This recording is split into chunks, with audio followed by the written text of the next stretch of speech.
Welcome to Branching Out, a new podcast from Bonsai. I am the co-founder of Bonsai and your host, Matt Butler. I hope this podcast is entertaining. I hope it simplifies what's complicated. And I hope it arms you to succeed and makes you laugh along the way. Enjoy. Welcome to the third episode of Branching Out. You're joining me here on another wonderful evening in Chicago. We've got the flowers in bloom. Cicadas are upon us. If you're out in the Midwest, you know exactly what I'm talking about. Today's topic is one I figured I had to do on my own because I have a lot of questions I'd love to ask folks who know a lot about this, but I'm not sure how many of them will probably feel totally at liberty to weigh in the way that they might want to. So I figured it could just be us. Today's topic is, what should marketing analytics actually do?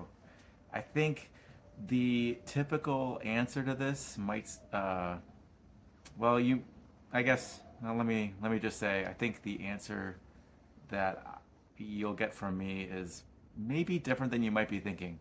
So I guess we'll find out. Looking forward to hearing your thoughts on this as well. So first of all, what is marketing analytics? And I guess in most companies, what is it there to do?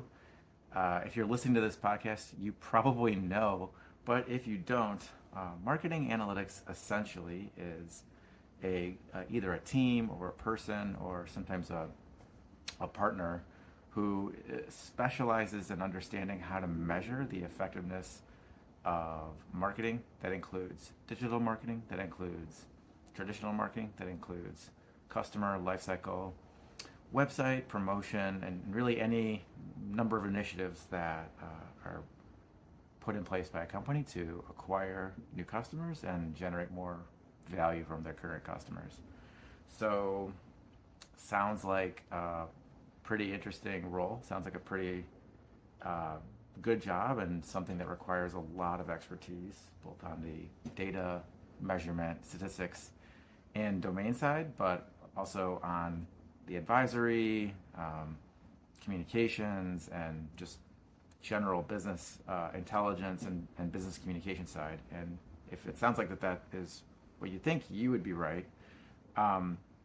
The interesting thing, though, about marketing analytics is that while it's got this impressive remit, it doesn't always get either the respect that it's due at its organization or the authority that it requires to have its impact. Marketing analysts and the folks that hire them probably would tell you that marketing analytics, first and foremost, is there to measure the effectiveness of a company's marketing.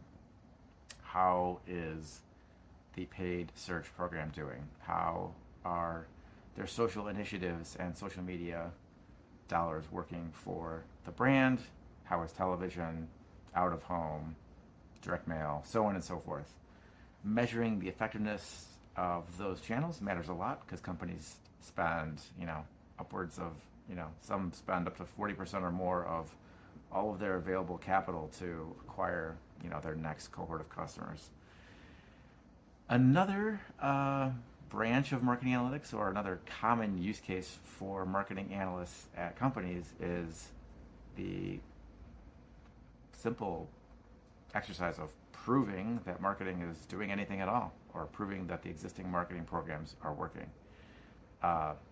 This, might surprise you, but a lot of companies and big ones still wrestle with the kind of very nature of their marketing investments altogether. So some companies believe that marketing is either not an effective way to grow their business, or that marketing has, one of many challenges that make it tough to demonstrate that it's a great use of capital to grow either the top or the bottom line.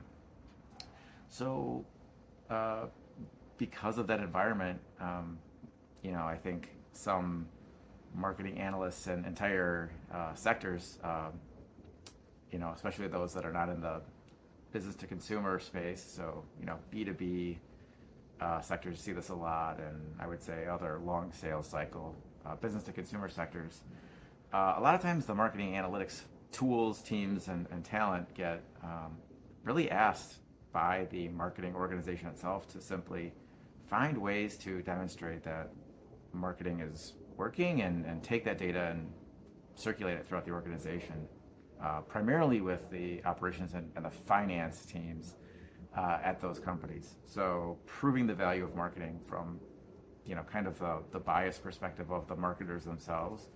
That's really the other main way that marketing analytics teams typically function. So I guess those are the two choices, right? But before we get into whether or not, we kind of pick our favorite of those two, I guess there's one question that you probably would have if you're not from this space that you might be thinking, which is, marketing analytics sounds important, but isn't measuring the effectiveness of marketing or the effectiveness of really any investment at a company, isn't that the role of the financial team? Isn't that the role of the CFO, finance folks, right? Like if you think about what finance is there to do, finance is there to be measuring and understanding the company's revenues, their expenditures, their allocations and investments, and a big part of that is measuring the return on those investments. Having an adequate understanding of what is driving business results, what is a good use of capital, what is an ineffective use of capital is really the, you might say the core function of a strong finance organization. So if the CFO and kind of the finance team is there to assess what's the right investment for physical assets and talent and operations, other areas of expense, why are they not the ones who are asked to solve marketing ROI and understand marketing effectiveness? I think any marketing analytics expert or person in marketing probably already knows this answer, but if you don't, the simple answer is that finance is pretty smart, and they understand that measuring whether or not marketing is working is a lot harder than understanding whether or not a building is worth purchasing or another set of inventory is worth generating and acquiring.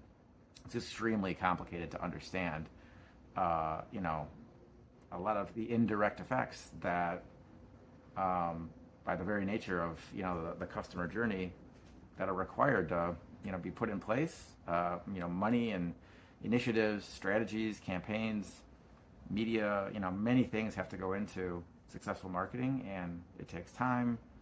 It isn't always a linear process. There's a big difference between when you have to invest and when that investment pays off, and not to mention all of the many things that we deal with at Bonsai, but really, frankly, anyone in the industry has to deal with, from the data measurement complexity and other kind of just other issues. So yeah, finance is smart. They've understood that this is a really hard problem, and they certainly don't want to be the ones to be on the hook for figuring it out. So it gets sort of outsourced back to the marketers themselves, and then ergo the marketing analytics folks, which thankfully have a ton of domain expertise, statistical expertise, and frankly just battle-worn chops to take on that problem and sort of be those sorcerers, really, that can help understand what's working, and I guess in some respects also just be the advocate for the marketer, the CMO, and frankly in many cases the folks that are keeping the brand going. All right, so that's a little bit about marketing analytics. It's a little bit about what it is typically doing, the kind of two core functions that we see all the time. One, solve the really challenging problem of just simply measuring what is working and what isn't and reporting it out to the business.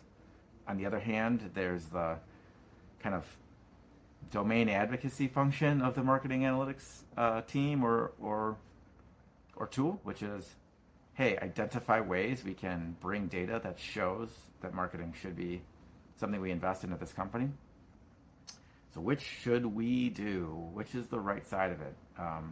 At Bonsai, we're laser focused simply on generating incremental value and outcomes, and have no particular horse in the race with respect to whether or not generating those incremental outcomes comes from more marketing or less marketing or digital marketing or traditional marketing or really any other strategy, right? We're the folks in the room advocating for businesses to understand those answers through their own data and then bring that to life with, kind of with the technology expertise and all the great stuff that you can do with that today. That said, we actually believe, I guess. So, what's the right role for marketing analytics? Should it be proving that marketing works? Or should it be measuring what marketing is really doing? The answer, in my opinion, is it should be doing neither of those things.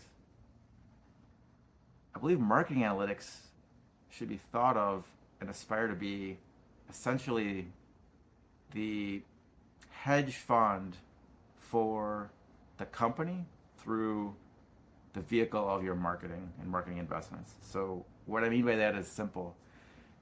The best marketing analytics is not simply the one that can measure what's working or advocate for marketing, but it's the marketing analytics that can, through a deep understanding of the effectiveness of every channel, understand how to think about reallocating investments across those channels, mix those investments in the optimal way, understanding how the future of their customer, the future of their competition, the future of their category is proceeding, and then help all of the marketing channels, help the digital marketing channels, help the traditional media planners all make rapid improvements, frequent improvements, and iterative improvements so that the portfolio of marketing investment gets significantly more effective,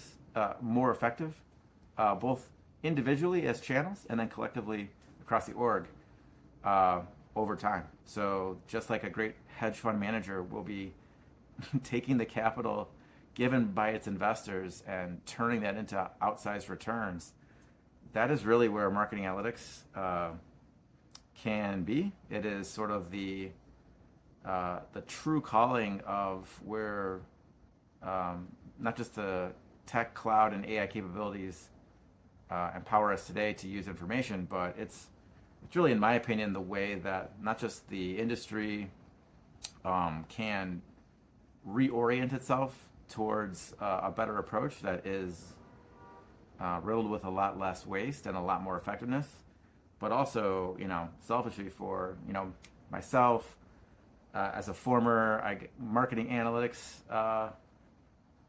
lead in my time at Google, and obviously now through my role at Bonsai, this is really where I see a place for marketing analytics to kind of earn the seat that it rightfully deserves and become what it really I think is has got the potential to be, which essentially is the most important part of your marketing organization from a capital allocation perspective and from ultimately a portfolio return perspective.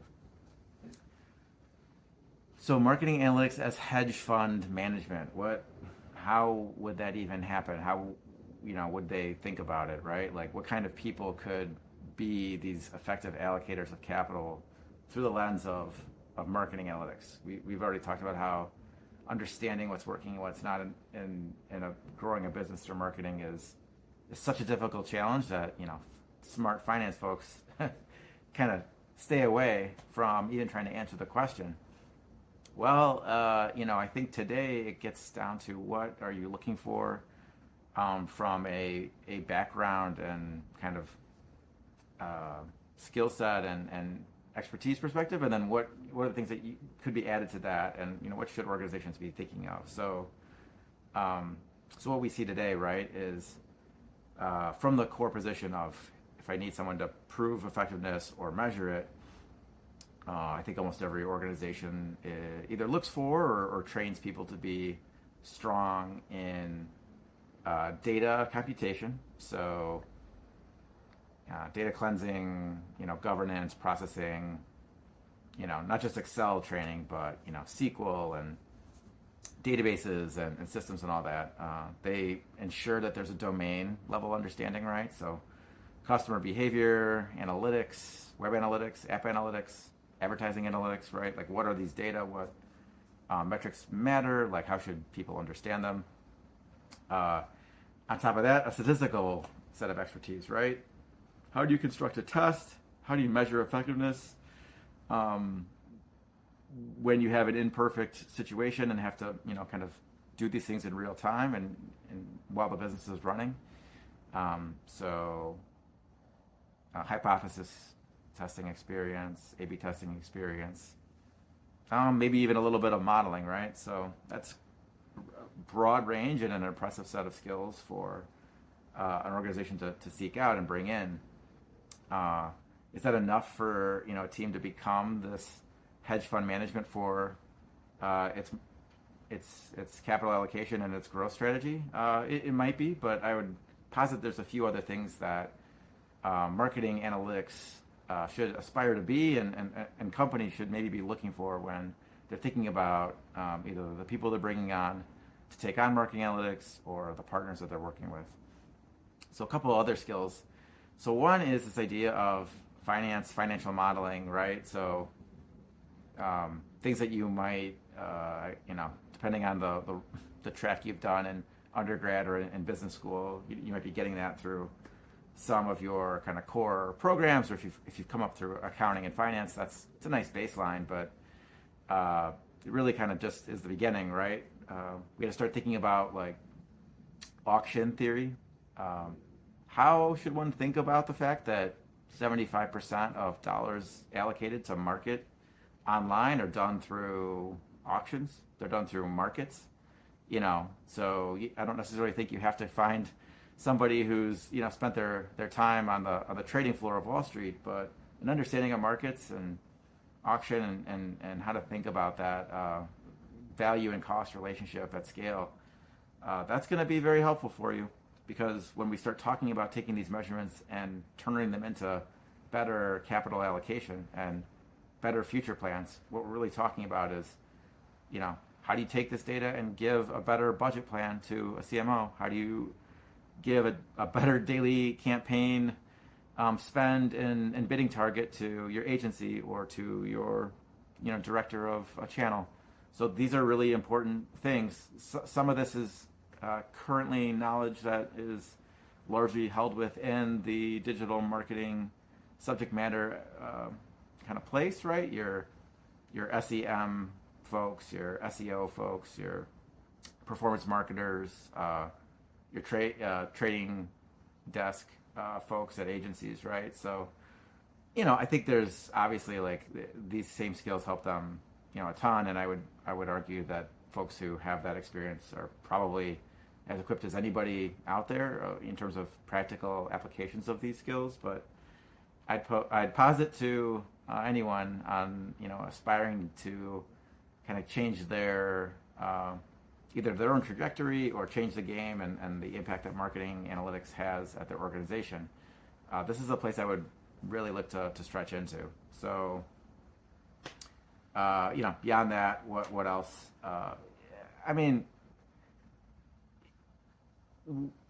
Where does statistics end, and applying that to probability and forecasting and scenario planning and modeling. I haven't really talked a lot about AI yet, as you can tell.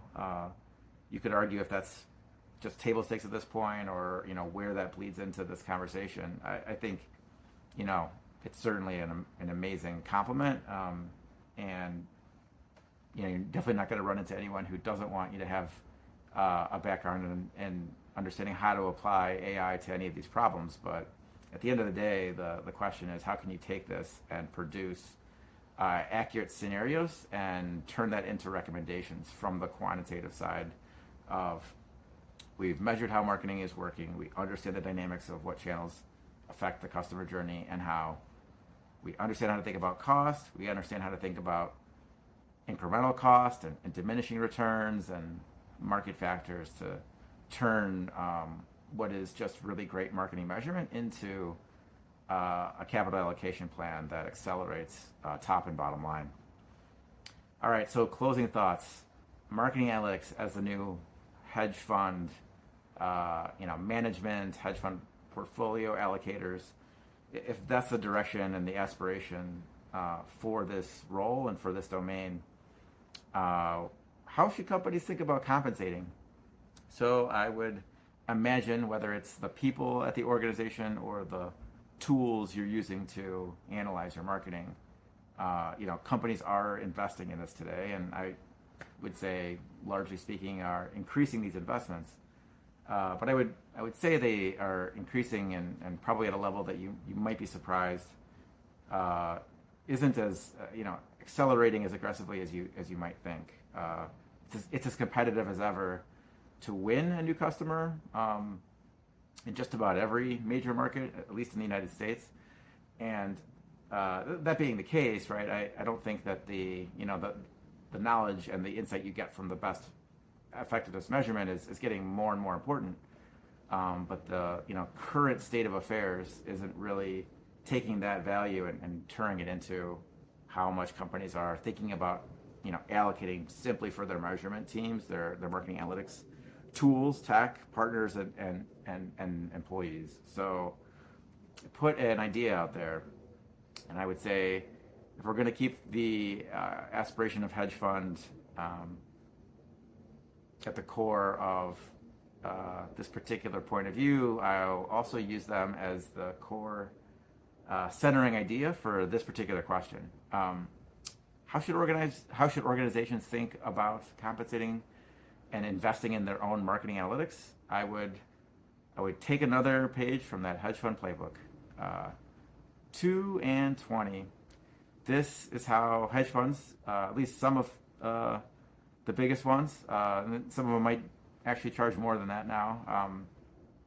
I guess I don't have a lot of personal experience lately, but 2 and 20 refers to the fee structure. It refers to how much money the hedge fund manager takes from their investors as their fee for taking all of that capital and turning it into market-beating returns.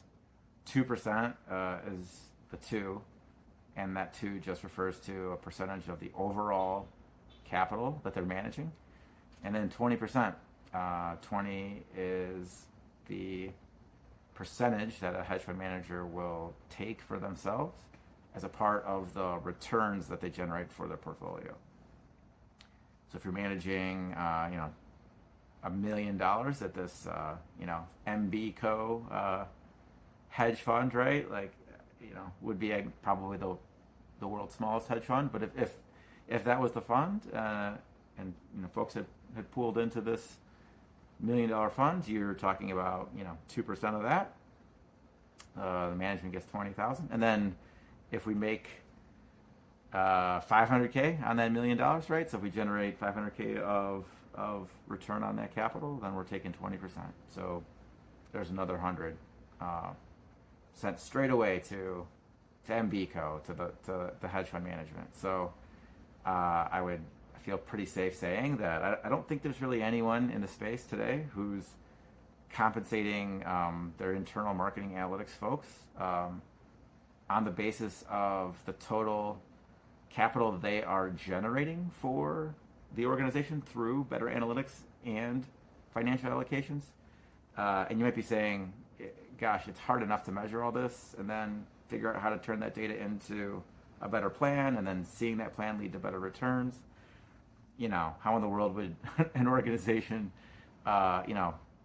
rightfully track and turn that particular strategy into a real model that rewards and frankly puts marketing and marketing analytics at the forefront of where they're investing for their best talent and their best return?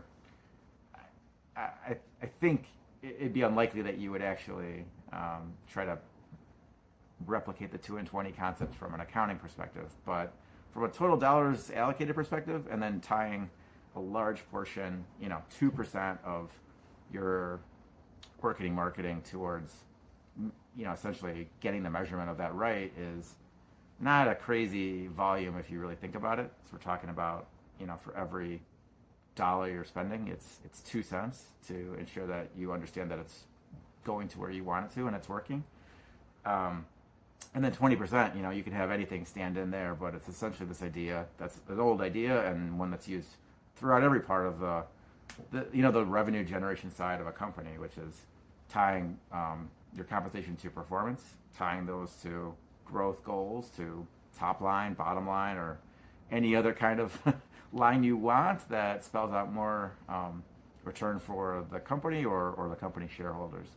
So yeah, kind of planting my flag out there.